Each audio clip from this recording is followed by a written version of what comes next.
Hey guys, it's me Shane. You are probably wondering what mine is. Well, it's a story written by a dear friend of mine and I thought it would be great for a video. I always wanted to do story times but never got around to do them, so I hope you guys enjoy this one.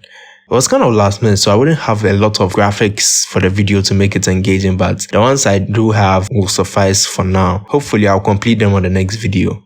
The Boruto video will be out next week, so be sure to enjoy this one. So don't forget to like the video and comment what you think about it. And be sure to subscribe to be notified when I drop the Boruto video. With that said, let's get into the video.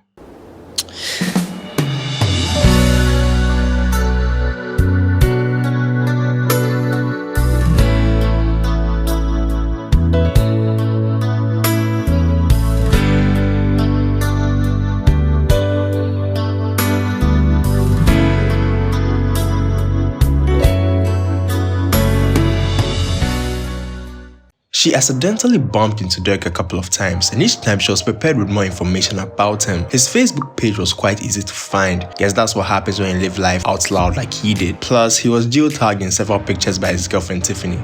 You could say they complimented each other, but that was even understating it. They looked like freaking Barbie and Ken. He was tall, almost 6'6". He had blonde hair, blue eyes, and a chiseled face. She normally didn't like cliche looking guys, but he was so damn dreamy. And looking in his eyes reminded her of the time when she was 4 years old, and her dad drove she and her mom to Malibu Beach. It was a good day. They swam in a deep blue ocean and had hot dogs and ice cream. And it was very nice. Too bad he changed and she had to kill him. Why did he have to change, she thought to herself. And then on to Derek's girlfriend, Tiffany, aka Barbie.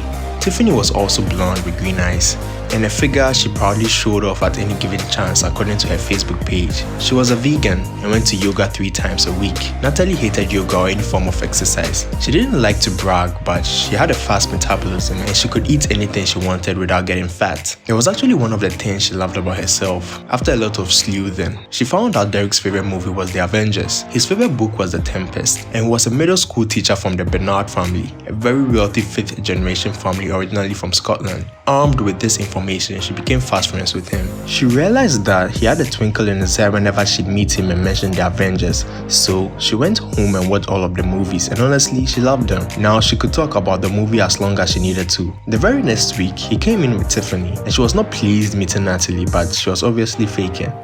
Oh hey Natalie, I just wanted to introduce you to someone. Oh, okay, no problem. Hi there, I'm Tiffany. You can call me Tiff.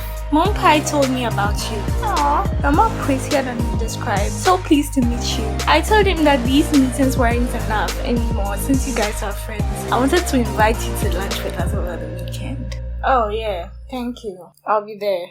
And with that, they left. Natalie hated that she had said yes to them, but she already told Derek that she wasn't working that weekend. There was no way she was going to get out of that situation. She hated that she had to spend an entire afternoon seeing them rubbing their love in her face. She received a text from Tiffany with directions to their apartment, and she decided that the least she could do was to go shopping for a new dress. So she went to the nearest dress shop and bought a yellow floral dress. And she needed whatever edge against Tiffany that she could manage. The lunch was set for that Saturday at 3 p.m.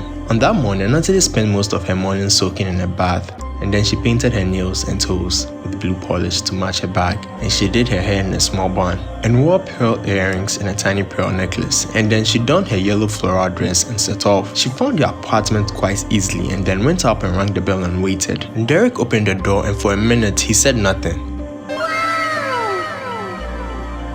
He just surveyed her for a minute and said, Natalie, I didn't recognize you for a minute. You look beautiful. And then he hugged her, and she realized he smelled like that very expensive Tom Ford perfume she saw in a magazine. She recognized the smell because there were samples of the perfume in the magazine, and she smiled to herself when the hug lingered, happy that she achieved what she wanted with her outfit. When she stepped in the apartment, she surveyed the place. It was clean, but the decor was tacky, obviously decorated by Tiffany. She was offered a seat, and Tiffany emerged from the kitchen dressed like a 1950s housewife and announced that lunch would soon be ready. The lunch was painfully slow. Although the lunch was of roasted potatoes and chicken was delicious, Natalie couldn't handle the kisses and the heavy flirting between the two and was dying inside. She decided after the several kisses to make up an office emergency to get out of the hell she was in. Oh no, I've got to leave. My boss needs me. Lunch was absolutely lovely. Derek tried to complain, but Tiffany insisted an emergency was an emergency, obviously relieved that Natalie had to leave. Natalie thanked them again and headed for her office. She didn't have to work, but she was going to sit at her desk and read magazines all day. When she got to the office, she noticed that her boss was also there. She wasn't surprised. He was easily bored and he thought his wife wasn't attractive anymore. He wanted any excuse at all to leave home. She wasn't ready to deal with him so she just ignored him and went to her desk. When she sat at her desk, he came out. His hair was disheveled, his eyes bloodshot, and he staggered toward her and tried to force himself on her. She grabbed her stapler and hit him. She grabbed her bag and ran out of the office. Her arms bruised because he grabbed her too tight. And in that moment, whilst going home, Natalie knew she was going to kill her boss.